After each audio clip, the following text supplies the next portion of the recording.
Hola, buenas tardes y bienvenidos a Charlas con Juan. Qué buen gusto tenerlos hoy acá, ya diciembre, se nos terminó este año y hoy quisimos tener un cambio en la dinámica habitual de Charlas con Juan y quisimos terminar este año con una clase magistral sobre categorización y asignación de niveles de seguridad física. Estos conceptos son la base y son pieza fundamental para el diseño de sistemas de seguridad física que corresponden a las necesidades de cada una de las instalaciones. Lo que esperamos es que al final de este programa ustedes y de esta clase comprendan el proceso de categorización como un elemento para la asignación de niveles de seguridad y asimismo hayan interiorizado todos los otros factores que tienen que tomar en cuenta para este proceso.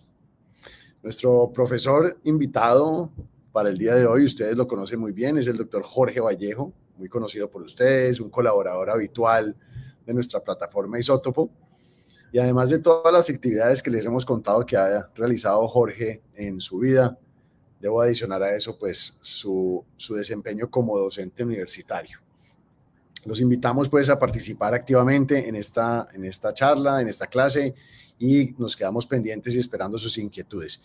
Vale la pena notar que esta clase va a estar disponible en nuestra plataforma Isótopo y van a poder acceder ustedes a ella en cualquier momento, cuantas veces lo necesiten y sin costo alguno. Así que sin más introducción, le doy la bienvenida a nuestro invitado especial, profesor Jorge Vallejo. Bienvenido a la clase magistral.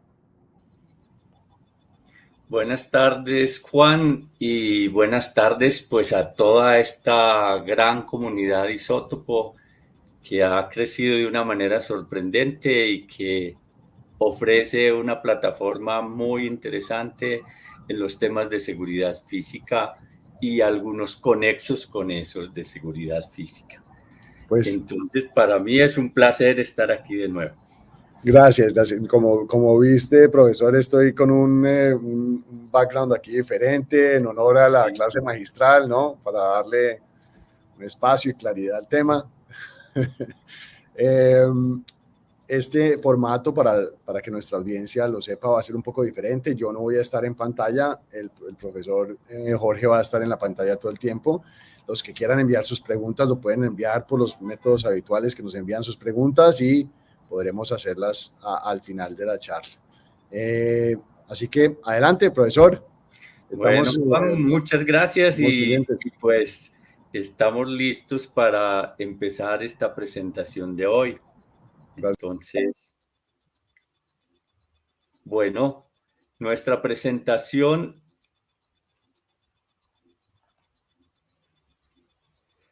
se denomina de la categorización a los niveles de seguridad física. Y vamos justamente a hacer el camino que mencionaba Juan antes. Vamos a hablar básicamente de dos temas, de dos grandes temas. Un primer gran tema, la categorización de las fuentes radioactivas.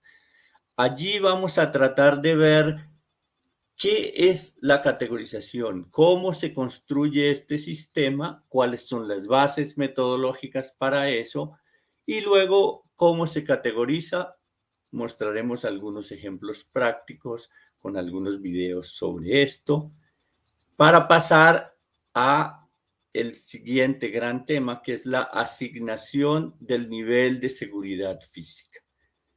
Una vez hecha la categorización, es el paso inmediato para hacer cualquier tipo de evaluación de una instalación, el poderle asignar un nivel de seguridad física, pero adicionalmente vamos a contar cómo, qué, cuál es el soporte de esos niveles de seguridad física, sobre qué se basan y cómo se definen, para luego hacer unos comentarios finales que nos permitan redondear el tema. Entonces vamos a empezar con este primer tema que mencionamos, la categorización de las fuentes radiactivas. Entonces, ¿qué es categorizar? Categorizar es clasificar, es separar en clases. ¿Y cómo se va a hacer esto cuando se tienen fuentes radioactivas que se usan en los más diversos campos, en las más diversas aplicaciones, en las más diversas actividades cotidianas hoy? Pues vamos a tener que elegir un criterio. Y ese criterio es cuál es el potencial que tiene una fuente radioactiva, un material radioactivo para producir daño en la salud humana. Y esto nos lleva directamente a un concepto que va a fundamentar el método de categorización y es, ¿qué es entonces una fuente peligrosa? Y sin más preámbulos, vamos a decirlo tal como está definido a nivel internacional a partir de un documento que les mostraré en un momento, que dice lo siguiente: una fuente que, si no está bajo control, podría dar lugar a una exposición suficiente para provocar efectos deterministas graves. Eso es lo que conocemos, lo que definimos, lo que establecemos como una fuente peligrosa. Aquella que, si no está bajo control, puede causar efectos deterministas graves, es decir, puede causar la muerte o potencialmente alguna lesión permanente que haga que perdamos calidad de vida. Entonces, esto es este par de cosas, los daños a la salud humana y el concepto de fuente peligrosa, es lo que nos va a permitir construir un sistema de categorización.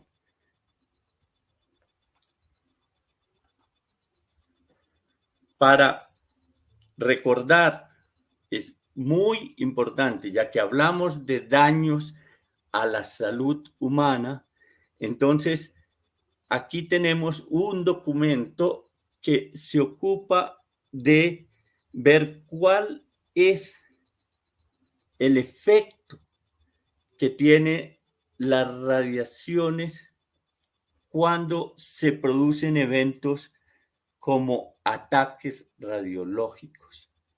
Este es la publicación número 96 de la Comisión Internacional de Protección Radiológica y es un documento excelente que creo todos debemos conocer y revisar juiciosamente, pues allí nos podemos enterar efectivamente cuáles son los daños a la salud humana, pero además cuáles son los distintos niveles de dosis, los distintos umbrales de peligrosidad que el material radioactivo debe tener para que se produzca un efecto determinista y además para que ese efecto determinista sea calificado como grave.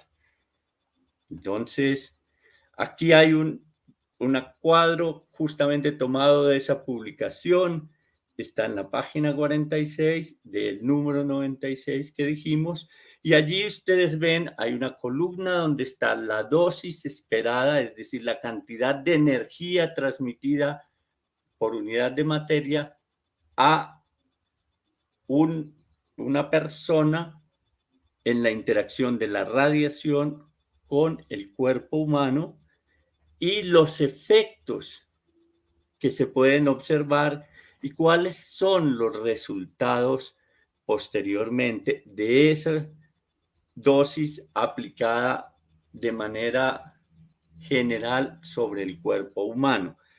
Y allí, en las dos últimas filas, ustedes ven que dice dosis moderada y dosis alta. La dosis moderada es cerca de 1 sievert y las dosis altas están por encima de 1 sievert. Y allí está resaltada, cuando tenemos por encima de 1 sievert, tenemos alto riesgo de muerte. Efectivamente, por encima de dosis mayores a 4 sieverts, podemos hablar justamente de una alta peligrosidad que nos pone justamente en riesgo de muerte con muy alta probabilidad. Y de ahí en adelante, evidentemente, a medida que crece la dosis, crece el efecto, es decir, aumenta la letalidad de la radiación en su interacción con el cuerpo humano. Y por lo tanto, el resultado es un incremento, por ejemplo, observable en la incidencia de cáncer en algunos casos. Bueno, esto es solo como un recorderis con respecto a lo que vamos a significar como daño a la salud humana. Y luego hay otro documento que es fundamental en la categorización y es este que se denomina cantidades peligrosas de materiales radioactivos y entre paréntesis dice valores de. Es un documento construido para hacer preparación y atención de emergencias. Eso tiene que tenerse muy claro porque las conclusiones y los resultados que vamos a obtener de allí y los valores que van a ser fundamentales para los cálculos de la caracterización tienen su origen justamente en escenarios de atención de emergencias. Y esos escenarios están muy claramente descritos en este documento. Hay escenarios donde puede haber una dispersión del material radioactivo que configura la fuente de radiación o puede presentarse no dispersión de ese material. En el caso que tengamos que no se disperse el material, significa que la fuente mantiene su integridad física, es decir, sigue confinada en el blindaje que es inherente a la configuración, su fabricación de la fuente. Entonces, no hay posibilidad de dispersión del material, pero sí hay posibilidad de producir una exposición externa a las personas que estén cerca de donde este material está dispuesto. Cuando se produce una dispersión, estamos hablando de una posibilidad de hacer que el material radioactivo que constituye la fuente radioactiva salga y ocupe una serie de lugares cercanos más o menos a el lugar donde se produce esa dispersión. Esa dispersión en este tipo de escenarios supone, por ejemplo, una explosión. Esto es lo que típicamente sucede cuando tenemos un dispositivo de dispersión radiológica o aquello que comúnmente la gente llama una bomba sucia. Entonces, este documento considera dispersión y considera exposición, o sea, dispositivos de dispersión radiológica y dispositivos de exposición radiológica, podríamos decirlo, desde el punto de vista de la seguridad física. Y considera evidentemente una serie de detalles más, incluso los algoritmos para calcular cada uno de los posibles escenarios que allí se plantean, como una fuente desnuda que alguien lleva en un bolsillo o que la deja en una habitación, o esta que acabamos de decir, que se explota y se riega en un espacio determinado. Entonces, a partir de esto y una serie de cálculos, podemos encontrar cuál es la cantidad de material radioactivo que produce justamente aquello que llamamos letalidad, muerte, o nos puede poner en peligro de muerte o nos puede causar una lesión permanente. Es decir, tiene un efecto determinístico severo. Eso es una fuente peligrosa y entonces operacionalmente vamos a tener el valor D que nos va a informar justamente de la peligrosidad del material radioactivo. Ahora bien, entonces, ¿cómo se hace la categorización? Oh, perdón, me he saltado. La categorización, entonces, parece que aquí algo no salió, pero no importa, lo podemos decir.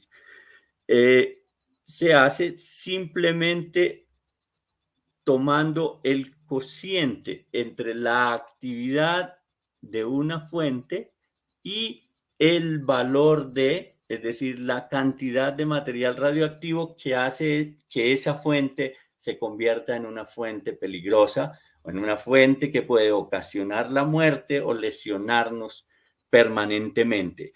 Ese cociente A sobre D es el que nos va a permitir categorizar.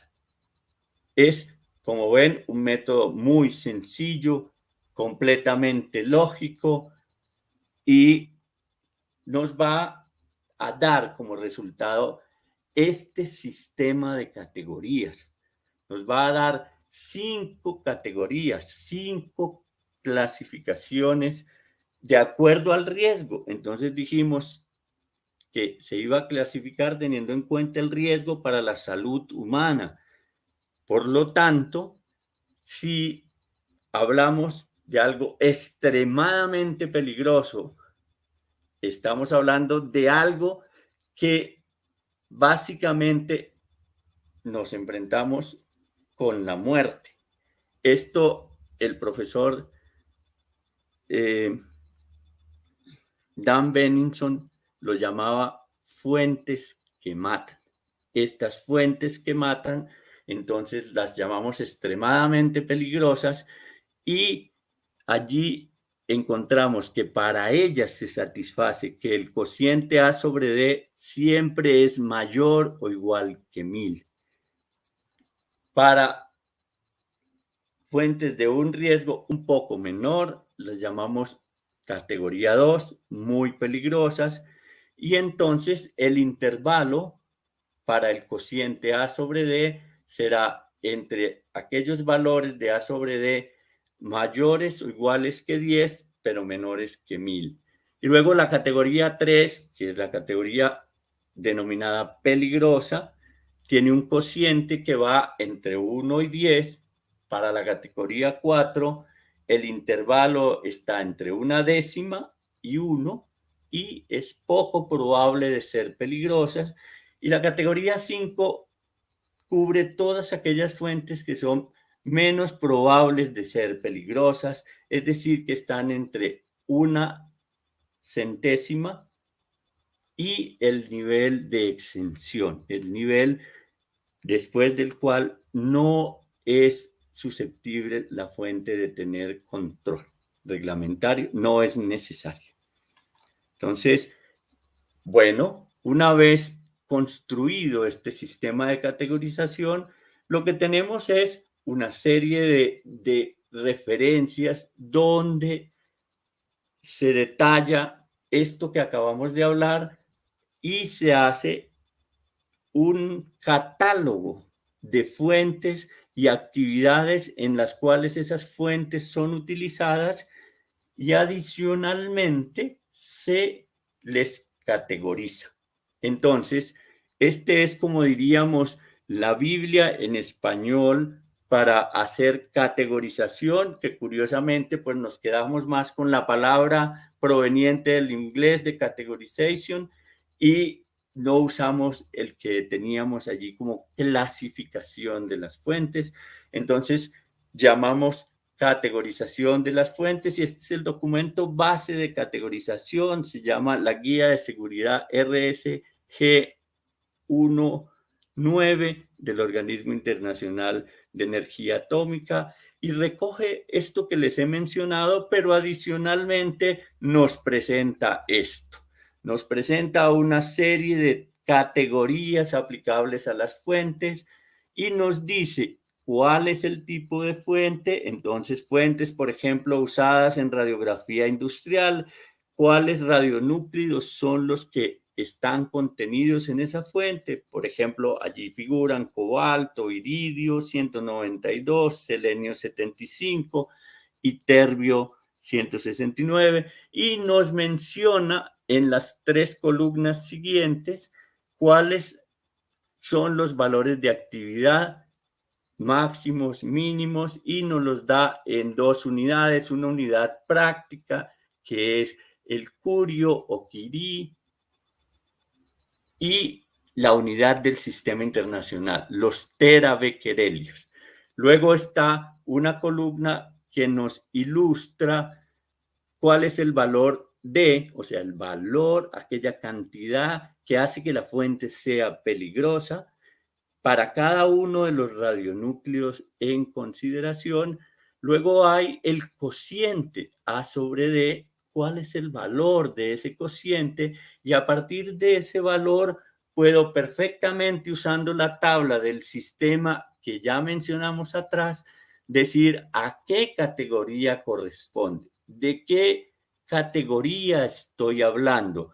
Hay 2 columnas, la octava y la novena, que la primera dice la razón A sobre D, basado exclusivamente en esa razón. No tomamos en cuenta nada más. Y la otra dice recomendada. Entonces, esto es bueno después ponerle un poquito de atención, porque hay justamente que tener en cuenta una serie de elementos adicionales que ya los vamos a mencionar y que nos van a permitir afinar la categorización de una fuente, es decir, no tener solo y exclusivamente en cuenta el cociente A sobre D.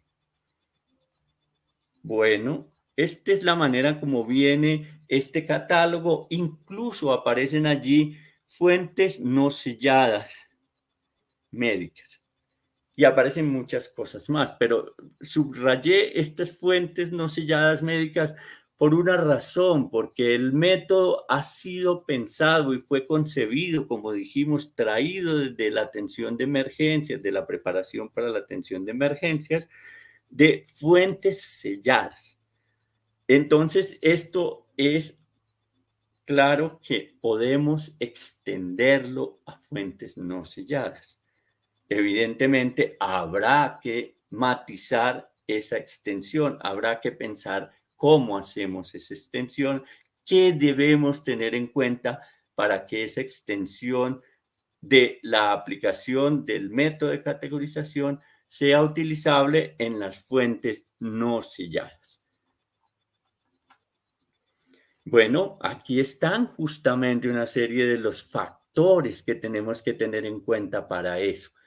Nos interesa mucho saber de qué tipo de fuente estamos hablando, o sea, cuál es su forma física, cuál es su constitución, cuál es su tiempo de semidesintegración, cuál es su forma química, de qué tipo de compuesto está constituida la fuente, en qué cosas las hemos de usar. ¿Está blindada? ¿No está blindada? ¿Hace parte de un equipo? ¿Está inmersa en el equipo? Eso, junto con 2 cosas como el historial de accidentes, es decir, qué tan probable es que fuentes como estas hayan tenido problemas y qué tipo de problemas son los que se han presentado con este tipo de fuentes.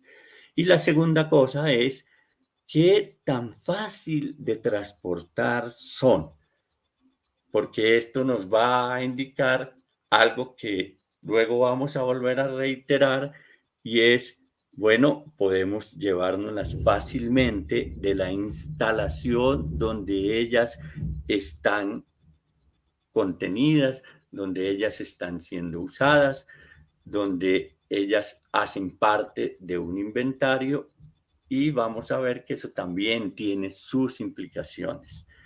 Entonces, estos factores que hemos mencionado son esas cosas que nos permiten ajustar, refinar la categoría que asignemos a la fuente.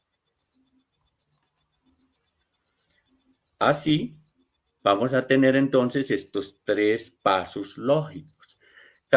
Categorizamos la fuente teniendo exclusivamente en cuenta cuál es su actividad y dividiéndola por el valor de D para el radionúcleo de que está constituido esa fuente, es decir, hacemos el cociente A sobre D, primer paso. Segundo paso, tenemos en cuenta los factores de ajuste que acabo de mencionar en la diapositiva anterior y con base en esos factores de ajuste determinamos cuál será la categoría que asignaremos a la fuente.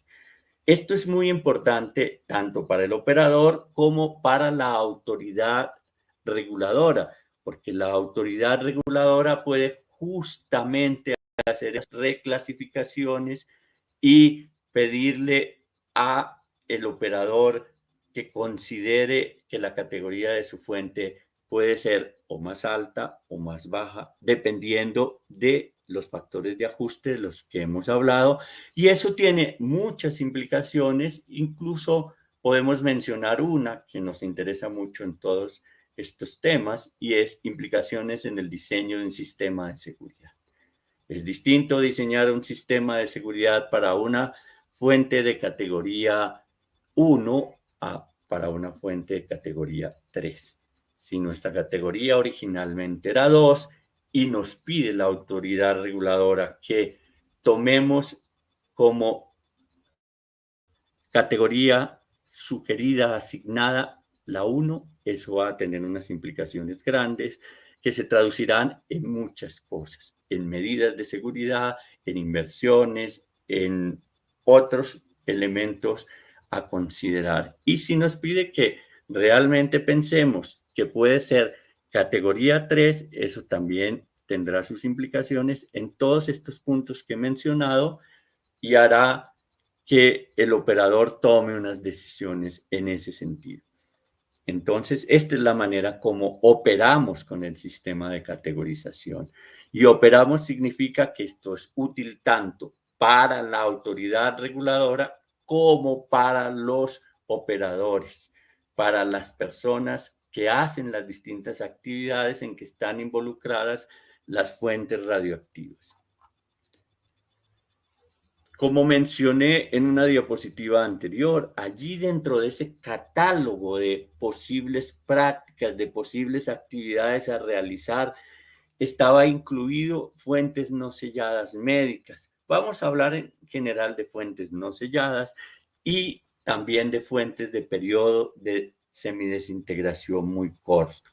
Entonces, ¿qué sucede con estas fuentes? Que el método no fue pensado para calcular la categorización de ellas, pero sin embargo puede ser utilizado con dos cosas claramente definidas a tener en cuenta. Uno es que debo ser muy cuidadoso en seleccionar en qué momento calculo la actividad, en qué momento tomo la actividad de ese radionúcleo, de esa fuente no sellada, para hacer el cálculo A sobre D. Porque en general estas fuentes no selladas, por ejemplo, de uso médico, tipo flúor 18, tipo yodo 131, tecnesio 99, tienen periodos de semidesintegración cortos. Entonces es muy importante saber en qué momento del tiempo hago el cálculo de A y ese A es justamente con el que voy a hacer el cociente A sobre D. Y la segunda cosa a tener en consideración es que esto tiene que ser un análisis juicioso, detallado, caso a caso. No hay posibilidad de aplicar aquí un método general.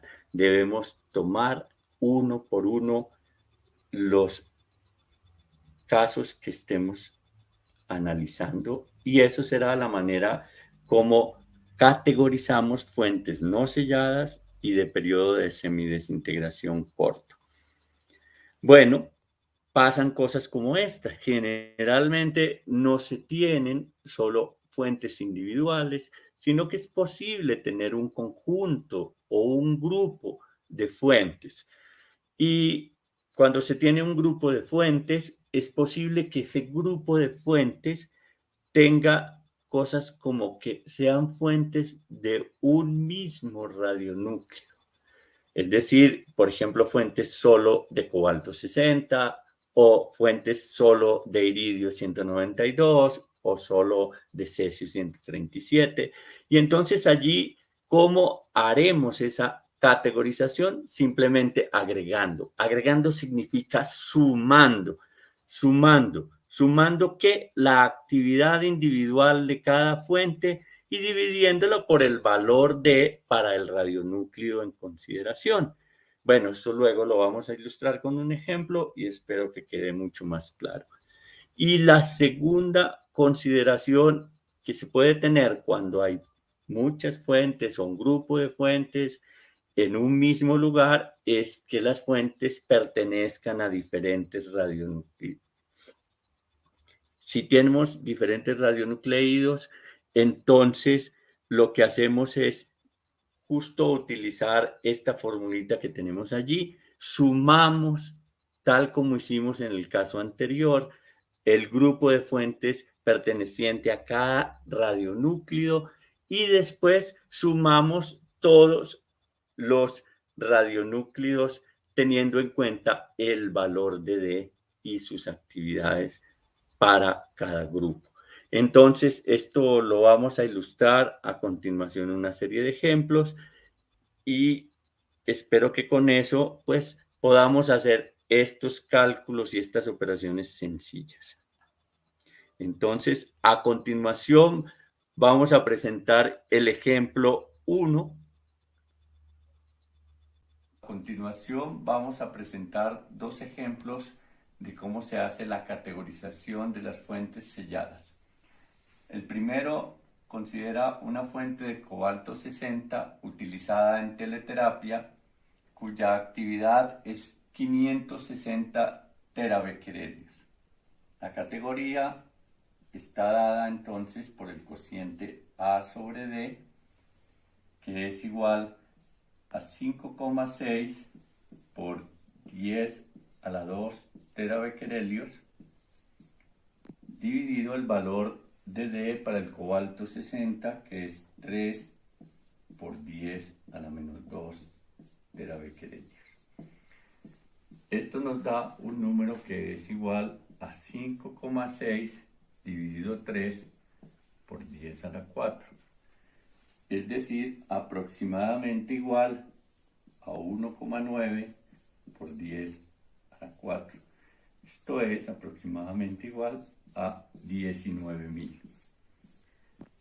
Para saber la categoría, recordemos que la categoría 1 está caracterizada por los cocientes A sobre D, cuyo valor es mayor o igual a 1000. Por lo tanto, al comparar el resultado de esta operación, 19.000 es mucho mayor que 1000. En consecuencia, la categoría asignada a la fuente de cobalto 60 de que estamos hablando será la categoría 1. Bueno, ahora podemos pasar el ejemplo 2. Para el segundo ejemplo tenemos una fuente de cesio 137 utilizada en medidores de nivel cuya actividad es de 2,4 gigabecquerelios. La categoría de esta fuente estará dada por el cociente A sobre D, que en este caso es igual a 2,4 por 10 a la menos 3 terabecquerelios, dividido el valor de para el cesio 137, que es 1 por por 10 a la menos 1. Operación que nos da igual a 2,4 por 10 a la menos 2. Es decir, 0,024. Recordemos que la categoría 4 incluye los valores de A sobre D mayores a una centésima y menores que 1. Esto quiere decir que nuestro valor 0,24 está incluido en este intervalo. Por lo tanto, estamos hablando de una fuente categoría 4. Bueno, ahora vamos a pasar dos ejemplos de agrupación. El ejemplo 3 para ilustrar cómo se realiza la agregación de fuentes. Vamos a tomar en primera instancia fuentes del mismo radioisótopo.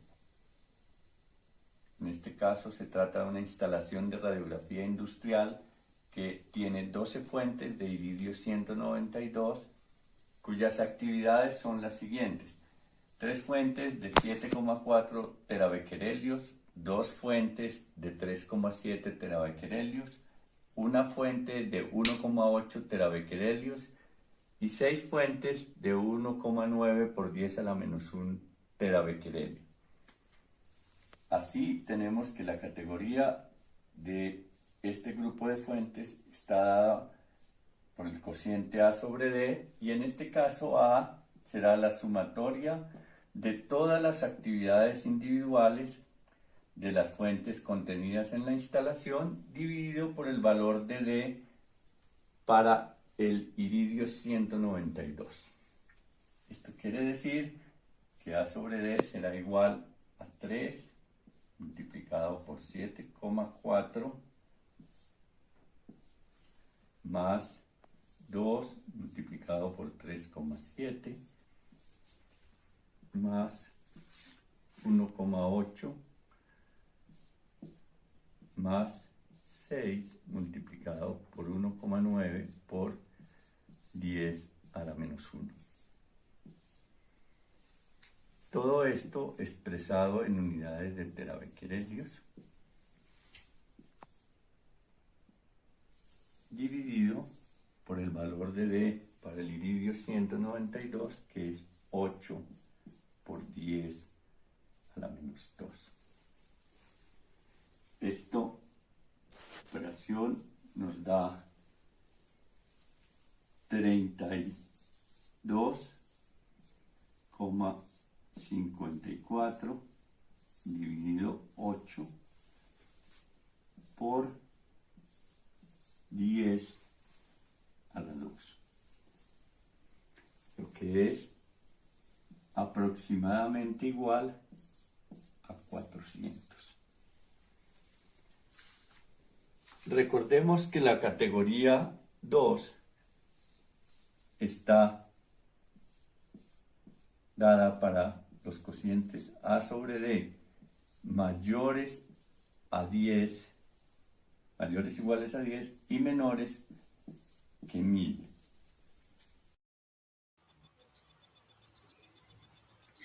Bueno, y para terminar tenemos el ejemplo 4. A continuación vamos a ilustrar cómo se hace la agregación cuando se tienen fuentes de diferentes radioisótopos. Vamos a considerar una instalación de aplicaciones industriales que cuenta con 5 equipos de gammagrafía de iridio 192, cuya actividad es 7,4 terabequerelios cada uno, 30 medidores de densidad de cesio 137, cuya actividad es de 3,7 terabequerelios cada uno, y 30 medidores de humedad de americio 241 berilio, con actividad de las fuentes de 1,9 por 10 a la menos 3 terabequerelios. Entonces la categoría en este caso estará dada como siempre por el cociente A sobre D, que se expresará como la sumatoria. Ahora tenemos que tener en cuenta que cada uno de los grupos de fuentes deberá considerar el valor de D para ese grupo. Sumamos sobre el número de grupos y con esta fórmula vamos a calcular entonces la categoría correspondiente. Esto en este caso sería 5 por 7,4 terabequerelios dividido el valor de D para el iridio 192, que es 8 por 10 a la menos 2 terabequerelios, más el grupo de las fuentes de cesio, que es 30 multiplicado por 3,7 terabequerelios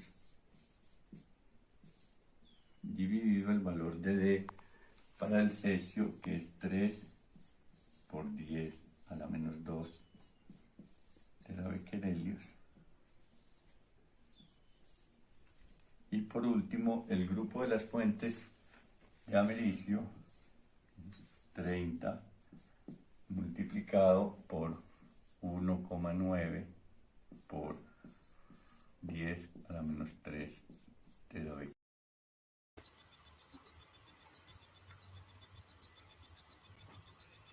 Bueno, con estos ejemplos, lo que hemos hecho es mostrar cómo se hacen las operaciones para categorizar fuentes individuales y para categorizar grupos, conjuntos de fuentes, sean estos de un mismo radionucleído o de diferentes radionucleídos. Este es el paso fundamental para luego hacer lo que se denomina la asignación de los niveles de seguridad física. Bueno, antes de mencionar cuáles son los niveles de seguridad física, es supremamente clave recordar esto. ¿De qué se ocupa la seguridad física?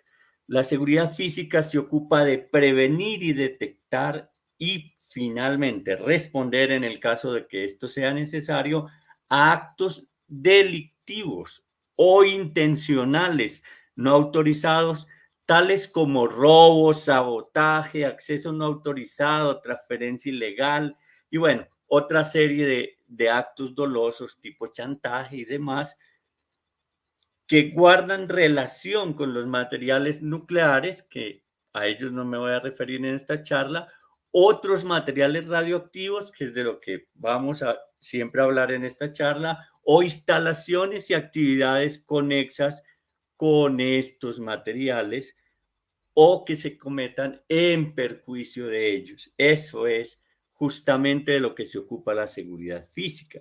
Entonces, si la seguridad física se ocupa de eso, tenemos que tener en cuenta estas consideraciones generales. Que el nivel de protección que vamos a exigir, que vamos a requerir para una instalación donde estén esas fuentes radioactivas debe corresponder a la categoría de la fuente. Es decir, entre mayor sea la categoría, mayor será el nivel de protección que tengamos. Esto es supremamente importante. Eso, ¿por qué? Porque las consecuencias, como vimos, entre más graves sean, entre más grande sea la probabilidad de tener un efecto determinista grave, pues debemos tener un más alto grado de seguridad física. Ese es el fundamento sobre el cual vamos a construir los niveles, la clasificación de niveles.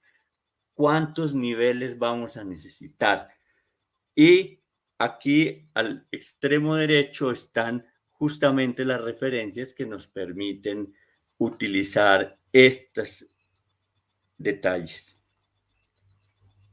Bueno, tal como mencionamos al principio de esta exposición, la categoría 1 es las fuentes extremadamente peligrosas. Esto significa que si uno está expuesto a una fuente de estas desnuda, es decir, sin blindaje, durante un tiempo muy cortito, minutos, incluso hasta cerca de una hora, lo más probable que le suceda es que se muera.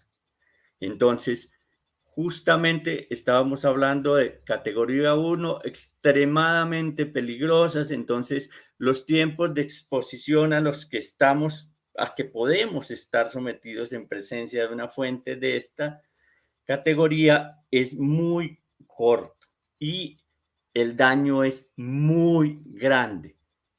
Lo más probable, como digo, la muerte. Y tal como mencioné antes, en el caso de una dispersión del material radioactivo que constituye la fuente, entonces podemos tener un área contaminada de mayor a 1 km². Esto significa que en una atención de una emergencia debemos hacer una descontaminación de esa área de la que estamos hablando, mayor a 1 km². Imagínense nomás esto y lo que implica de movilización de recursos humanos, técnicos, económicos y lo que esto implica en una posible disrupción social. Eso es el dato que uno tiene que considerar para cuando va a asignar un nivel de seguridad física. Entonces, a categoría 1, como lo dijimos antes, dado que tiene un riesgo inherente tan alto, vamos a tener que asignarle la categoría más grande, darle la prioridad más alta. A la categoría 2, como vemos en la gráfica, ya el tiempo de exposición al que podemos estar allí con estas fuentes está más o menos entre unas horas y puede llegar hasta días incluso. El área en que se dispersa esto es aproximadamente igual a 1 km². Entonces ustedes tienen que volver a pensar en todo lo que tendremos que movilizar allí para hacer una descontaminación. Entonces estamos hablando, categoría 2 ya no exige tanto como la categoría 1, pero todavía tenemos que tomar unas medidas bastante estrictas. Y la categoría 3, vemos que podemos tener tiempos de exposición a esas fuentes de días a semanas y las áreas que se contaminan en una dispersión de ese material radioactivo serán probablemente unos cientos de metros cuadrados. Entonces, eso implica ya mucho menor movilización de recursos, personal, recursos económicos y todas las diferentes consecuencias que eso tienen, se reduce. Para la categoría 4, esto ya estamos hablando de fuentes de unas actividades mucho menores que las actividades de una fuente peligrosa, entonces tenemos tiempos posiblemente de exposición mayores a semanas y ya es muy difícil hablar de un área de contaminación. Y es muy poco probable que esas fuentes se usen para hacer dispositivos de dispersión radiológica. Y para la categoría 5, aún menos. Ya allí tenemos tiempos de exposición muy largos, dado que las actividades son muy pequeñas. Y por lo tanto, las áreas de contaminación que se pueden tener en una dispersión serían muy, muy pequeñas y muy difíciles de calcular y además la cantidad de recursos realmente que se utilizarían serían muy pocos. Entonces, teniendo en cuenta estos datos, los niveles de seguridad que se asignan, que se construyen a este sistema de niveles de seguridad son tres básicamente, que son un nivel de seguridad A, que es ese que dijimos que proporciona el más alto nivel de protección del material radioactivo. Y aquí hemos puesto contra el retiro no autorizado, porque eso era lo que habíamos mencionado dentro de la seguridad física, que estamos preocupados porque no haya retiro no autorizado, para que no se dé un retiro no autorizado, para que no haya robo, pérdida, secuestro, todas estas cosas que pusimos allí entre paréntesis. Bueno, aquí no hemos mencionado el sabotaje, pero en principio esto es aplicable para el sabotaje también. Entonces, nivel de seguridad A, el más alto. Nivel de seguridad B es un nivel intermedio y debemos hacer una protección grande de la fuente, pero ya no con la exigencia del nivel alto. Y un nivel C que se llama un nivel fundamental de protección para retiro no autorizado. Esos son los tres niveles que fundamentalmente nos interesan.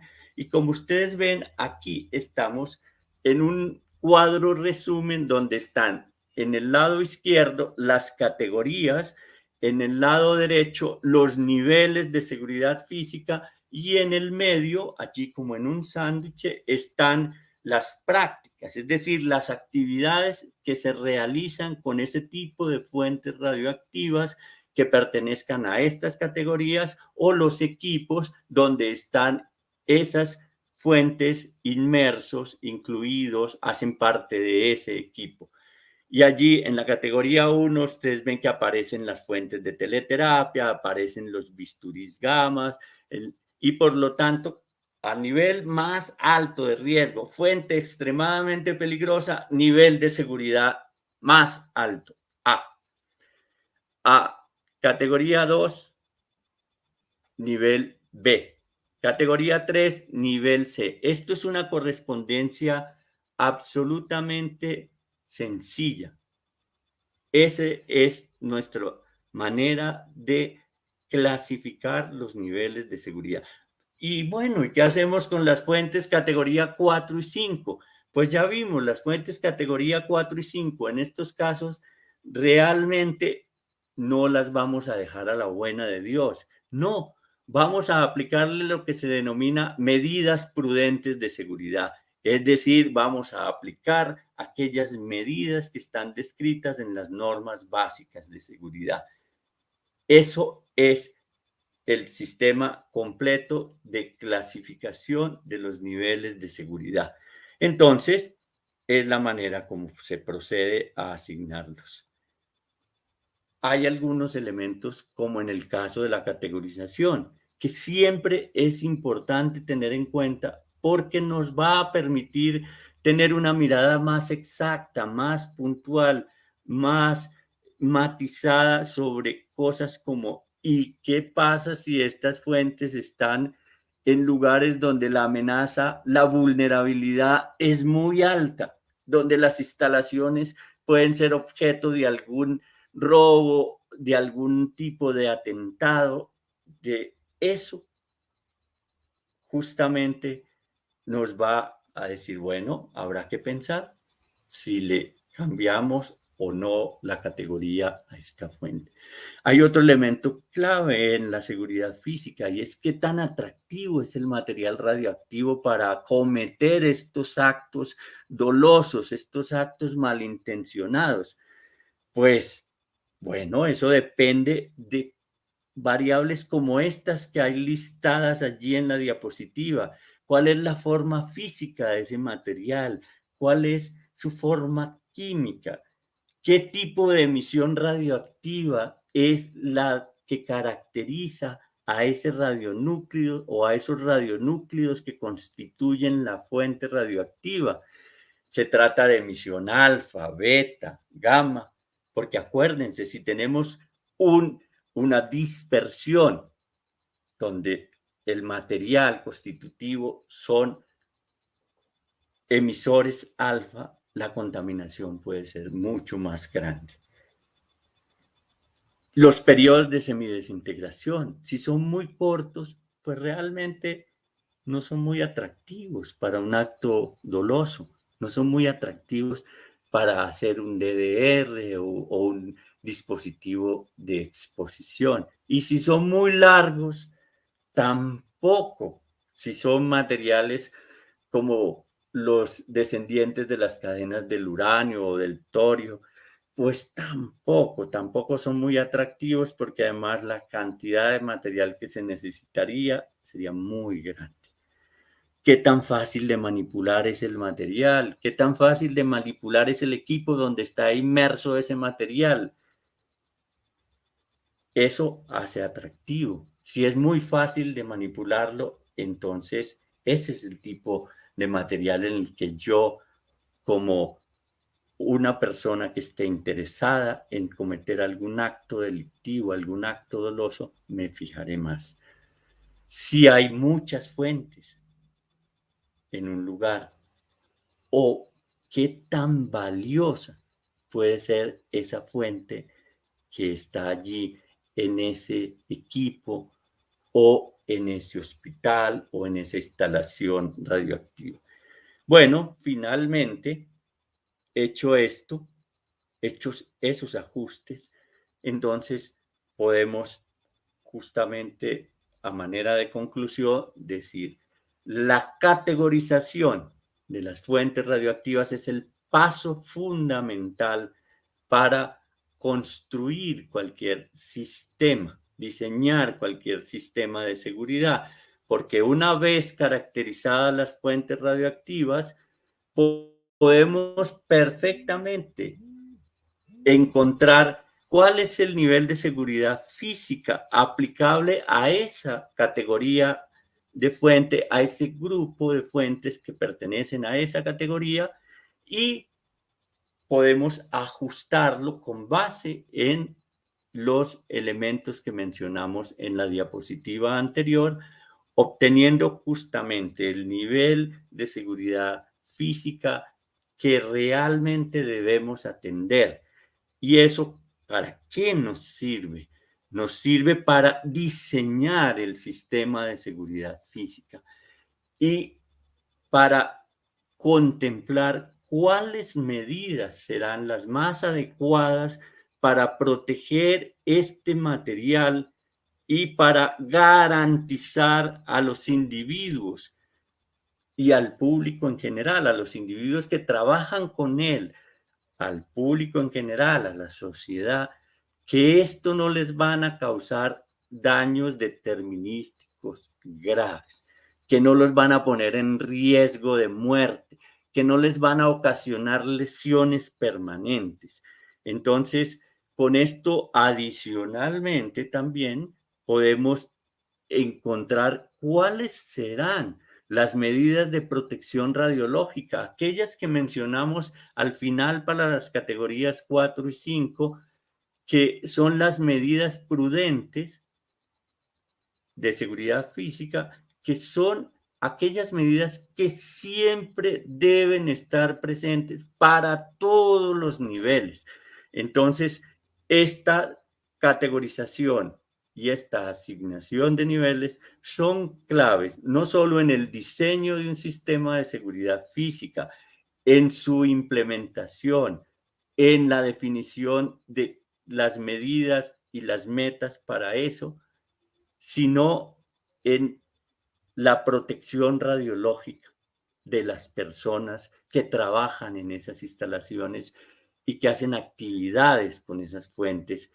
Y, por supuesto, como lo mencionamos desde el principio, para hacer la preparación y atención de una emergencia en caso de algún incidente o en caso de alguno de estos actos criminales, dolosos, malintencionados, que provoquen justamente un daño determinístico grave en la salud de las personas.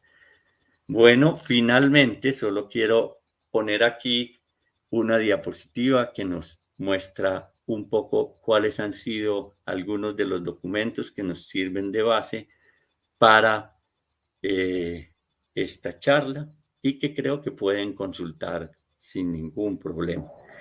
Bueno, gracias a todos ustedes por la paciencia y por darnos esta posibilidad de tener un espacio para charlar sobre este tema que considero es fundamental, la Profesor, capacitación de fuentes. increíble, increíble, profesor. Gracias por esta clase que la verdad los que trabajamos en seguridad física eh, a veces no tenemos tanto en cuenta la importancia que la categorización tiene para este tipo de trabajo que hacemos. Hay una pregunta que tenemos de nuestra audiencia, profesor, y es, ¿qué pasa si la instalación ha adecuado sus medidas de seguridad de acuerdo a una categoría específica, pero la fuente empieza a decaer y después de un decaimiento, entonces ya pasa a otro nivel de seguridad o se mantienen las mismas medidas? ¿Qué es lo que pasa en esos casos?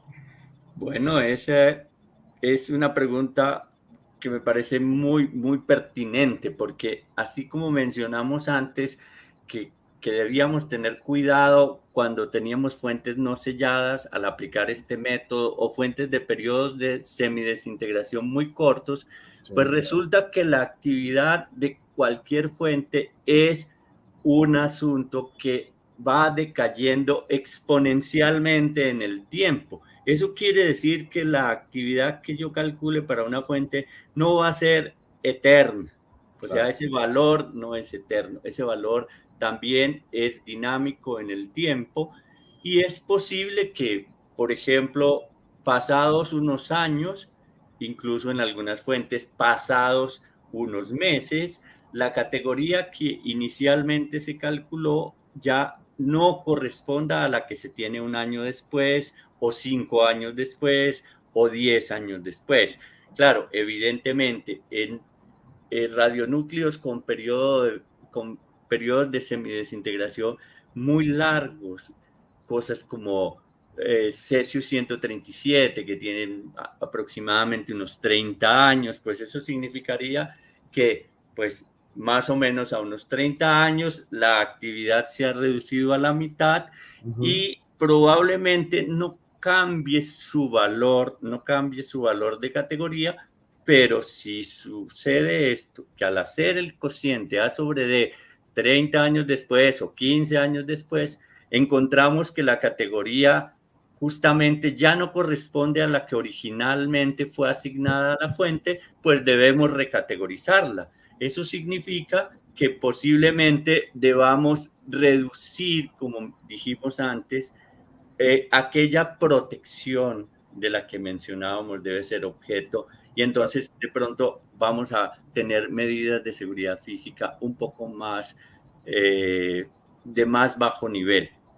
Y viceversa, y digamos, o aparte de eso, yo creo que el concepto importante acá es que la categorización es un tema dinámico, ¿no? Sí, Está viva, ¿cierto? Porque puede ser que la fuente esté decayendo, o sea, está moviendo, está decayendo todo el tiempo, pero también las condiciones de seguridad de los alrededores pueden cambiar.